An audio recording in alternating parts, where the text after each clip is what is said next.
Y saludamos, le damos la bienvenida porque estamos en comunicación telefónica con Eduardo Tonioli, diputado nacional de Unión por la Patria por Santa Fe. Eduardo, hola. ¿Qué tal? Buen día la audiencia, ¿cómo va? Bien, bueno, con mucha preocupación por todo lo que viene sucediendo y con lo que dijo y pasó además durante el fin de semana y el lunes en relación a la Agencia Estatal de Noticias Telam. Vamos por parte. ¿Qué pensás en relación a la apertura de sesiones del presidente Milei? Bueno, me parece que siguió en el mismo camino que encaró desde el 10 de diciembre en adelante, que es darle continuidad a la campaña electoral, intentar polarizar e instalar la idea de que está llevando adelante una batalla cultural, básicamente con el objetivo de no dar cuenta de lo que pasa en el mundo concreto, real, material, que es una brutal recesión a la que nos ha llevado su gobierno, no por impericia, sino por una decisión política, ¿no? De política económica. La Argentina hasta el 10 de diciembre tenía, claro está, un montón de problemas de ingresos y de salarios de los trabajadores fundamentalmente, alta inflación y enormes grados de desigualdad, pero si hay algo que no tenía la Argentina en ese momento era una recesión como la que estamos viviendo ahora. Este gobierno ha decidido llevarnos a ese lugar y por supuesto que su principal vocero, que es el presidente de la Nación, se siente más cómodo hablando de este otro mundo, ¿no? Del mundo de las ideas, de las ideologías, de la batalla cultural y polarizando con algunos actores, básicamente con la política en términos generales, con los movimientos sociales y con los gremios, porque sabe que los límites a lo que viene llevando adelante están ahí, y lo vio el 24 de enero, me refiero a estos dos actores fundamentalmente, el movimiento obrero organizado y los movimientos sociales, ¿no? Uh-huh. Eduardo, ¿qué tal? Mario Sadras lo saluda, buen día. ¿Cómo estás? Bien.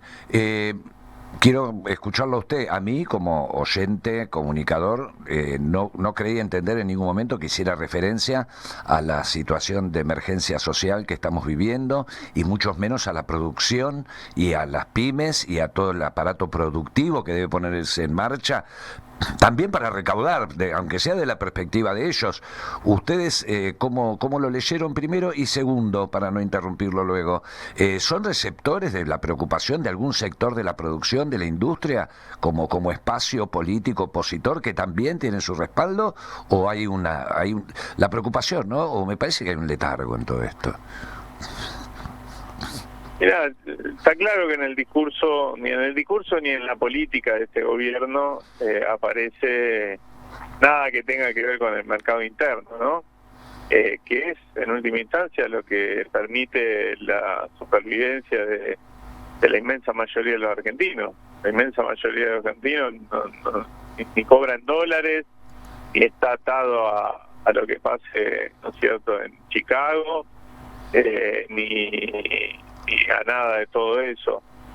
Vive de su trabajo, vive en pesos, consume en pesos, y en estos 2 o 3 meses que venimos teniendo este gobierno, ha ido empeorando sus condiciones de vida ostensiblemente. No se habló el presidente no habló de producción, no habló de trabajo, solo habló de trabajo para enunciar su intención de una reforma laboral que ya conocemos, que es la que está en el DNU, que está paralizada por decisión de la justicia, pero sobre la que va a volver a la carga, y que no viene a ofrecer ninguna mejora en las condiciones de trabajo de los trabajadores, sino que al contrario.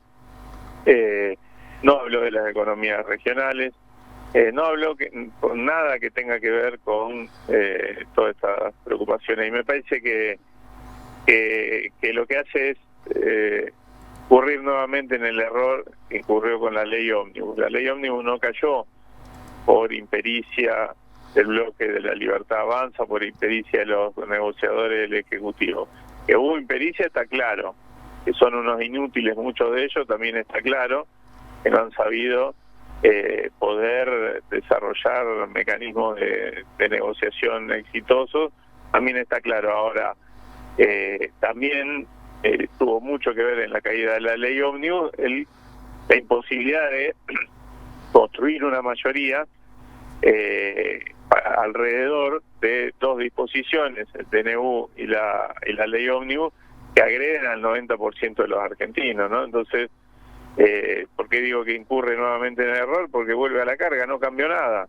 Lo único que incorporó al discurso es esta idea de pacto, movido un poco por la exigencia del Fondo Monetario Internacional de que lleguen a algún acuerdo con algún sector de la política o con algún sector de la sociedad, de la actividad productiva, laboral, etcétera, pero es solo por la galería, es un pacto en realidad en base a 10 puntos que son lo que ya condensan el DNU y la ley ómnibus, que hoy, a pesar de que el DNU está vigente, está claro que no tiene ni por asomo los números para lograr ser ratificado en el Congreso de la Nación, y está más cerca de ser volteado en el Congreso de la Nación. Lo que gana es tiempo, lo que él gana es tiempo, va estirando los tiempos. Claramente, es tirar la pelota para adelante, sabe que el DNU más temprano que tarde va a caer, y el problema es que si cae el DNU, ya cayó la ley ómnibus, entra a empantanarse su gobierno. Entonces trata de ganar un poco de tiempo, sabe que los gobernadores y muchos legisladores están tensionados por la idea de que parte de su electorado, una parte no menor de su electorado, votó a Javier Milei en el balotaje, pero bueno, eso es una foto, ¿no? La película es mucho más compleja y la película incorpora también los cambios de opinión de una población que empieza a verse afectada y a ser golpeada duramente en el bolsillo. Uh-huh. ¿Cómo piensa, diputado, que puede ser la reacción de los gobernadores? Porque parecía algunos gobernadores, sobre todo que vienen del sur, que bajaban de Sierra Maestra la semana pasada y ahora están chochos y dispuestos a sentarse a negociar. ¿Cómo ve el mapa político en ese sentido? Y como otros, ¿no?, que tenemos que decirlo, lamentablemente, del campo popular, que inmediatamente se avinieron a dar a ser placenteros con las propuestas del oficialismo, y encima para satisfacer las necesidades de las azucareras. Estoy hablando de Jaldo en concreto, de Tucumán, ¿no? Estoy hablando de aquellos que en nombre del pueblo que gobiernan desde su provincia siguen beneficiando a las grandes empresas. ¿Cómo piensa que se va a ubicar el mapa a partir de esta extorsión? Yo creo que está claro, como decía antes, que una parte importante de la dirigencia política se siente tensionada por el hecho de que Milei ganó con un porcentaje importante de votos en el balotaje. Hay que decirlo que en el balotaje no se elige, sino que se opta, ¿no? Y entiendo que en gran parte el electorado que acompañó a Milei, más que acompañar un programa de estas características, acompañó un voto castigo o utilizó ese móvil como un voto castigo al gobierno anterior, a nuestro gobierno. Ahora, repito, eso es una foto. La película hoy es la de una sociedad que empieza a ser duramente golpeada por esa recesión y que no come ideología, que no come batallas culturales, que no come todos estos gestos, que incluyo el de Telam, que pretenden alimentar al núcleo duro sobreideologizado, ¿no? Ni siquiera ese núcleo duro come al final del mes ideología. Entonces me parece que acá hay una carrera contra el tiempo por hacer todo el daño posible en la menor cantidad de tiempo, porque saben que este es un gobierno que de a poco va a ir teniendo cada vez más limitada su capacidad de acción, producto del rechazo masivo de la población. No hay forma de que una política de estas características tenga una adhesión popular sostenida y pueda estabilizarse en el tiempo. ¿Te llamó la atención que no haya nadie afuera del Congreso? Porque no había mucha gente de ningún espacio, había más policías que otra cosa. Sí. Y que encima agredieron a la poca gente. ¿Y eso a vos te llamó la atención? ¿Esperabas que haya? No, yo creo que, a ver, yo lo vi durante el tratamiento, el desarrollo de la ley ómnibus. Cuando hay una convocatoria de las organizaciones de la comunidad representativas, las organizaciones sociales, gremiales, estudiantiles, etcétera, la convocatoria que hubo el 24 de enero. Y por supuesto eso lleva su tiempo y su proceso, ¿no? No es soplar y hacer botella.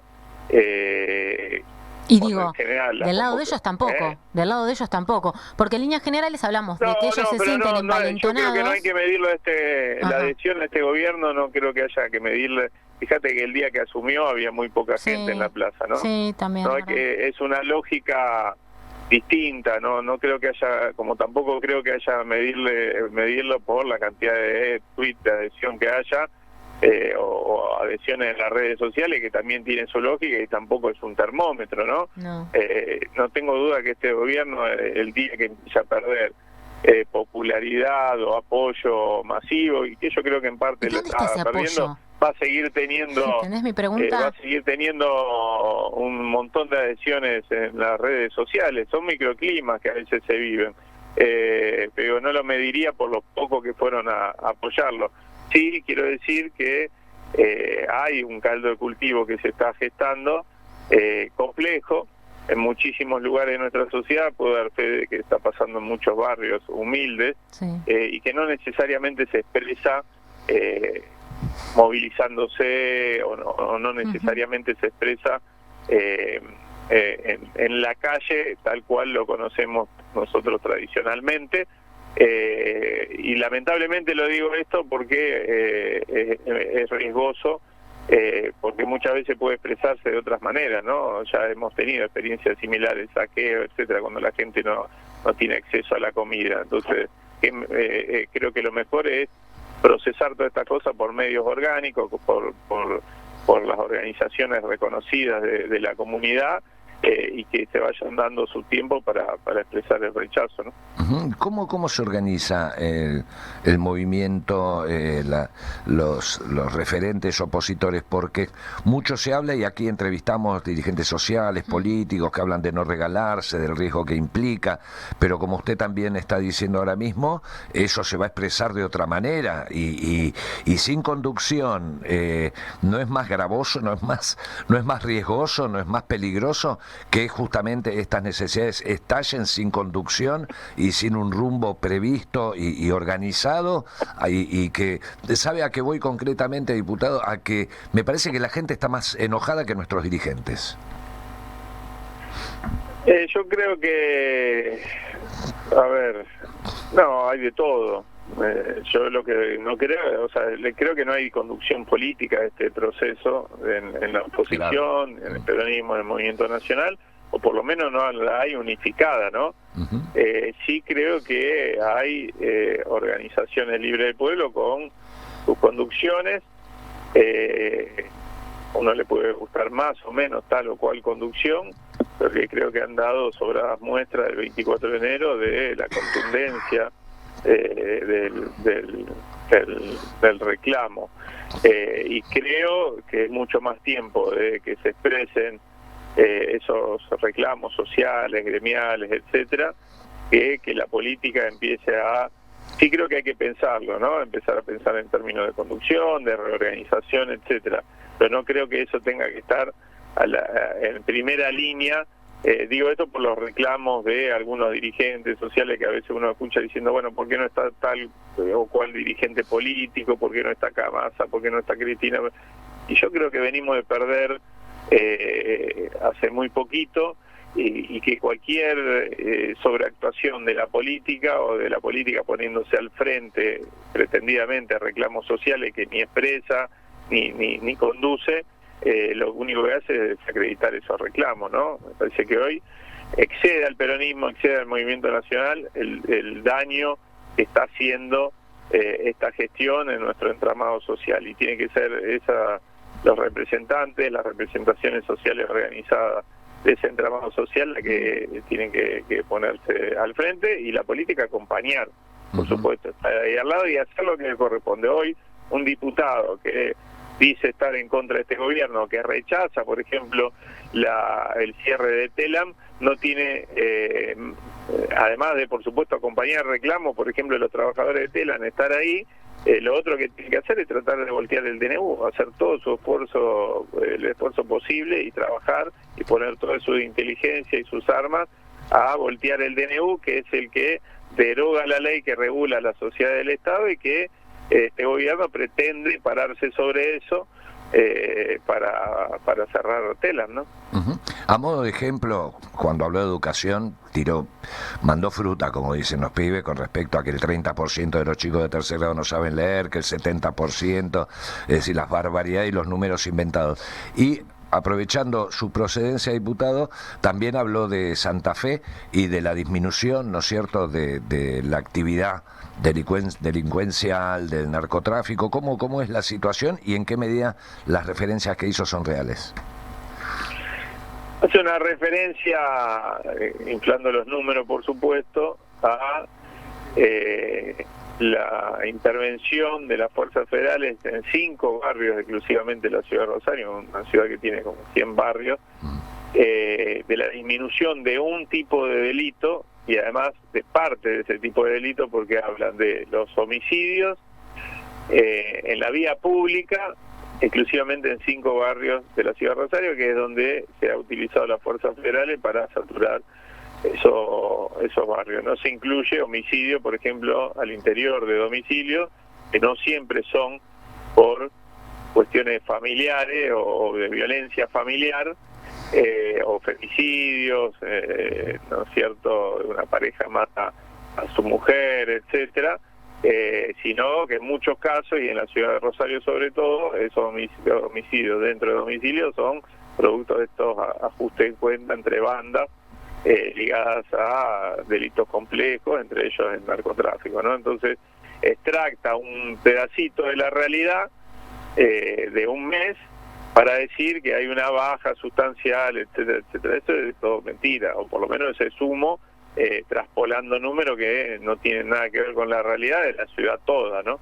¿Cómo es la agenda parlamentaria para los próximos días, diputado, en relación sobre todo al DNU, pero también al tratamiento de todo lo que queda pendiente y de la bicameral? ¿Cómo viene la mano? ¿Cómo será el cronograma y las estrategias de la oposición? La bicameral sigue funcionando.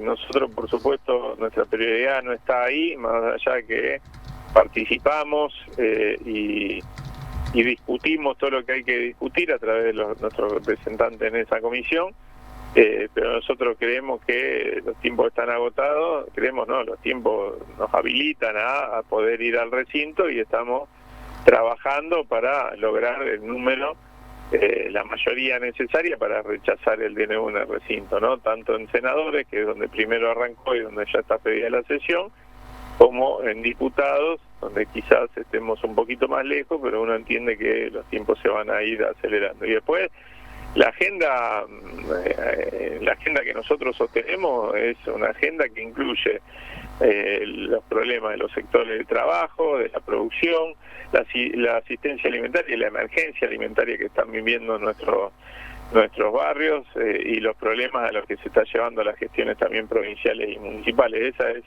la agenda que nosotros queremos llevar adelante, que incluye recomponer el fondo de incentivo docente, recomponer el fondo compensador para el transporte del interior del país y todo lo que este gobierno ha ido retraseando, limando y recortando durante estos 2 o 3 meses, ¿no? Bien, bueno, Eduardo, gracias por el rato, seguimos en contacto, que esto está empezando y hay mucho trabajo por delante. Gracias, como siempre, por el rato para charlar con La Gráfica.